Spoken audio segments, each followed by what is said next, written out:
नमस्कार। एस्ट्रो भी चैनल में आप सबका एक बार फिर से स्वागत है। आगामी 2 मई 2023 को भोग और विलासिता के स्वामी ग्रह शुक्र राशि परिवर्तन करने जा रहे हैं और वो राशि परिवर्तन करके अपनी स्वराशि वृषभ से निकलकर अपने मित्र बुध की राशि मिथुन में प्रवेश करेंगे। मिथुन राशि में शुक्र का गोचर 30 मई तक चलेगा। इसके बाद वो कर्क राशि में गोचर कर जाएंगे और 7 जुलाई तक उसी राशि में स्थित रहेंगे। 2 मई को दोपहर 2 बजे शुक्र का गोचर होगा मिथुन राशि में। इसका सभी 12 राशियों पर क्या प्रभाव पड़ेगा उसकी संपूर्ण जानकारी मैं आपको इस वीडियो में दूंगा। शुक्र जब 2 मई को राशि परिवर्तन करके मिथुन में प्रवेश करेंगे तो वहां मंगल भी विराजमान हैं और 10 मई तक मंगल मिथुन राशि में विराजमान रहेंगे, जिसकी वजह से शुक्र और मंगल की युति होगी। वहीं तुला राशि में स्थित केतु की भी नवम दृष्टि शुक्र और मंगल पर रहेगी। इसके बाद जब मंगल गोचर कर जाएंगे कर्क राशि, जो उनकी नीच राशि 10 मई को, तो वहां पर केतु की फिर शुक्र पर संपूर्ण दृष्टि पड़ेगी अकेले। राशि के क्रम में सबसे पहले बात करते हैं मेष राशि की। मेष राशि के लिए धन भाव के स्वामी और वैवाहिक सुख के स्वामी बनकर शुक्र अब आपके तीसरे भाव में गोचर करेंगे, साथ में मंगल भी रहेंगे। तो लग्नेश और धनेश की युति का तीसरे भाव में जाना ये बेहद शुभ स्थिति होती है। छोटे भाई बहनों से आपके संबंध अच्छे होंगे। कोई छोटी दूरी की लाभदायक यात्रा आपकी हो सकती है। साथ ही थोड़ा सा आपका भोग विलास में मन ज़्यादा लगेगा, क्योंकि मंगल जो है वो अग्नि तत्व के स्वामी है, साथ ही शुक्र जो है वो भोग विलासता के स्वामी है। तो शुक्र की जब भी मंगल के साथ युति होती है तो यह भोग विलास को कहीं ना कहीं व्यक्ति का ज़्यादा बढ़ जाता है। साथ ही थोड़ा सा चारित्रिक दोष भी देखने को मिलता है मंगल और शुक्र की युति के दौरान। हालांकि ये सबके ऊपर एप्लीकेबल नहीं होता है, लेकिन फिर भी जो इसका प्रभाव होता है वो कहीं ना कहीं चरित्र पर जरूर पड़ता है। तीसरे भाव में शुक्र बैठे हुए हैं तो यहां से भाग्य पर उनकी दृष्टि है, तो भाग्य का भी आपको सहयोग मिलेगा। साथ ही भोग विलास में आपका ज्यादा मन लगेगा, आप दिखावे पर ज्यादा खर्चा करेंगे। आप विदेश यात्रा पर भी जा सकते हैं। तो जो शुक्र का गोचर मेष राशि वालों के लिए कहीं ना कहीं धन के लिहाज से तो बहुत अच्छा, परंतु खर्चे भी आपके बढ़ेंगे। दूसरी राशि वृषभ की बात करते हैं। आपके दूसरे भाव में शुक्र का गोचर होने जा रहा है। धनेश होकर लग्नेश होकर धन भाव में है, तो कहीं ना कहीं धन की प्राप्ति होगी, संचित धन में वृद्धि होगी। दूसरा पक्ष ससुराल पक्ष का भी होता है दूसरा भाव, तो ससुराल पक्ष से भी आपको कोई आर्थिक लाभ हो सकता है।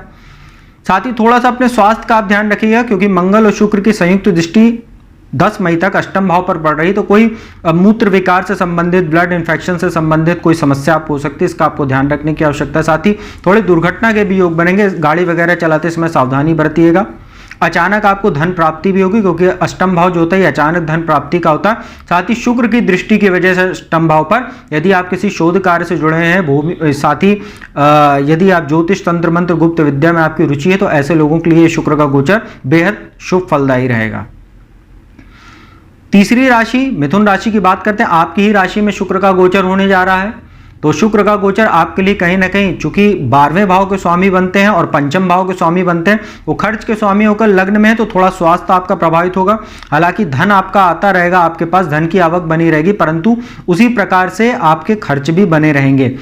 मंगल लग्न में 10 मई तक आपके साथ बैठे हुए हैं और साथ ही इन दोनों ग्रहों की दृष्टि आपके सप्तम भाव पर है, तो वैवाहिक जीवन में कुछ समस्या आ सकती है। एक्स्ट्रा मैरिटल अफेयर करने से बचें, अन्यथा आपका वैवाहिक जीवन बहुत बुरी तरीके से प्रभावित होगा। साथ ही तलाक तक की स्थिति भी उत्पन्न हो सकती है। साथ ही साझेदारी में व्यापार करते हैं ऐसे लोगों के लिए समय तो अच्छा, बस थोड़ा सा सतर्क रहना चाहिए। अपने पार्टनर पर आंख मूंद कर भरोसा ना करें। कोई भी योजना बनाने से पहले अच्छे तरह सोच विचार लें, उसी के पश्चात ही किसी प्रकार का बड़ा निवेश कीजिए।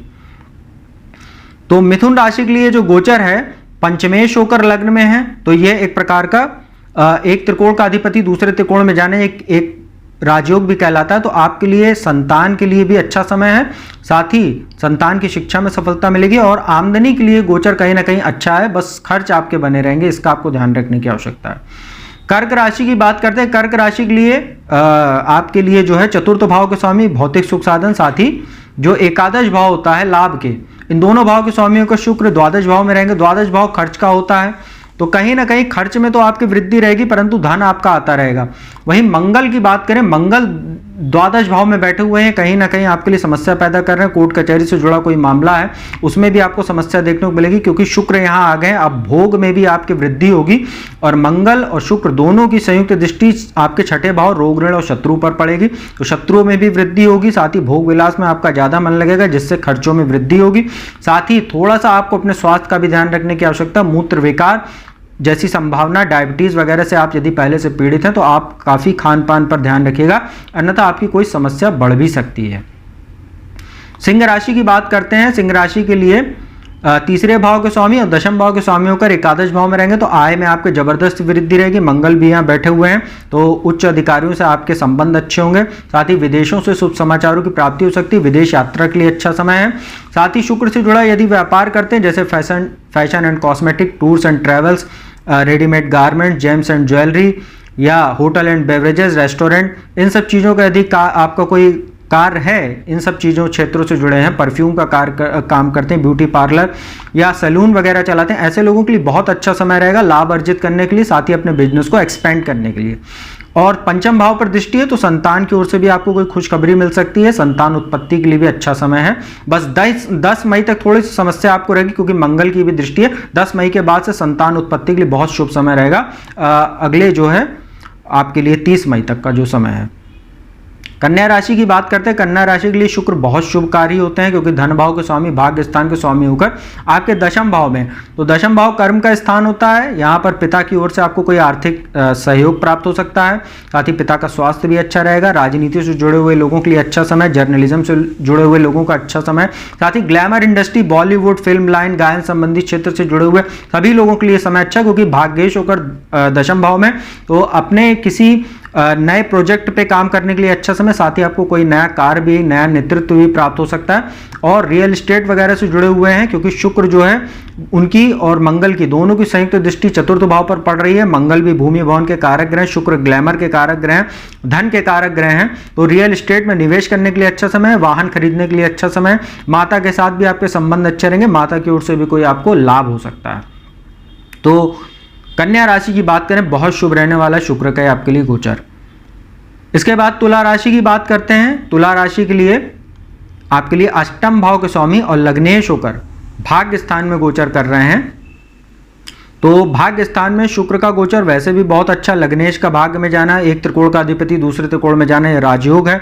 भाग्य का आपको सहयोग मिलेगा, भाग्य में वृद्धि होगी। भोग विलास में ज्यादा आपका मन लगेगा, थोड़ी धर्म कर्म में रुचि आपकी घटेगी। स्वास्थ्य अच्छा रहेगा। साथ ही आपके नाम यश में भी वृद्धि होगी। पराक्रम भी आपका बड़ा चढ़ा रहेगा, क्योंकि मंगल और शुक्र की जो संयुक्त दृष्टि है वो 10 मई तक तीसरे भाव पर पड़ रही है।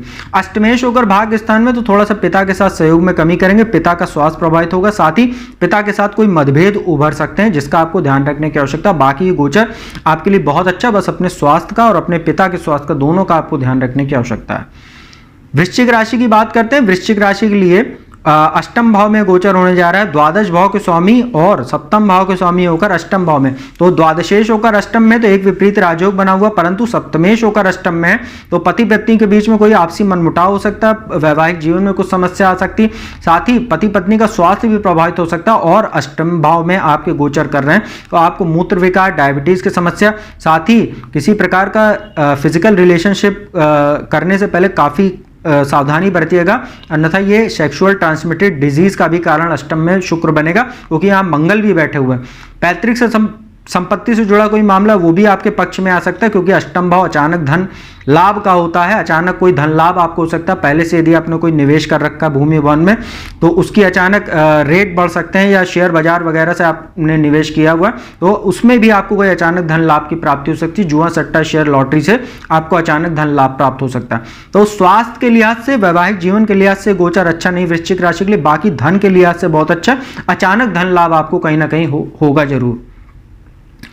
धनु राशि की बात करते हैं। धनु राशि के सप्तम भाव में गोचर होने जा रहा है। एकादश भाव के स्वामी और छठे भाव के स्वामी होकर रोगेश होकर सप्तम भाव में, तो पति पत्नी को एक दूसरे के स्वास्थ्य का ध्यान रखने की आवश्यकता है। साथ ही शत्रुओं में भी वृद्धि हो सकती है। पति पत्नी के बीच में कोई जैसे शत्रु जो है वो आपसी मनमुटाव बढ़ाने का कार्य कर सकता है। एक्स्ट्रा मैरिटल अफेयर वगैरह करने से बचे। यदि पहले से आपको कोई संबंध है वो इस गोचर के दौरान उजागर हो सकता है, जिसकी वजह से कोई समस्या हो सकती है। साथ ही आपकी भावनाएं भी कहीं ना कहीं बढ़ेंगी, जैसे एक्स्ट्रा मैरिटल अफेयर वगैरह को, क्योंकि मंगल साथ में बैठे हुए हैं 10 मई तक। तो वैवाहिक जीवन का आपको बहुत ध्यान रखने की आवश्यकता है। साथ ही साझेदारी में व्यापार करने वालों को भी काफी सतर्क रहने की आवश्यकता है 10 मई तक, जब तक मंगल शुक्र के साथ में है। थोड़ा सा स्वास्थ्य आपका प्रभावित हो सकता है क्योंकि लग्न पे दृष्टि पड़ रही है और ये शत्रु दृष्टि है, जो धनु राशि पर दृष्टि है। तो मंगल चूंकि साथ में है तो कोई आपको स्वास्थ्य संबंधित भी समस्या हो सकती है। बाकी गोचर आपके लिए मिश्रित फल वाला है धनु राशि के लिए, इसका आपको ध्यान रखने की आवश्यकता रहेगी। मकर राशि की बात करते हैं। मकर राशि के लिए छठे भाव में गोचर होने जा रहा है, पंचम भाव के स्वामी और दशम भाव के स्वामी छठे भाव में।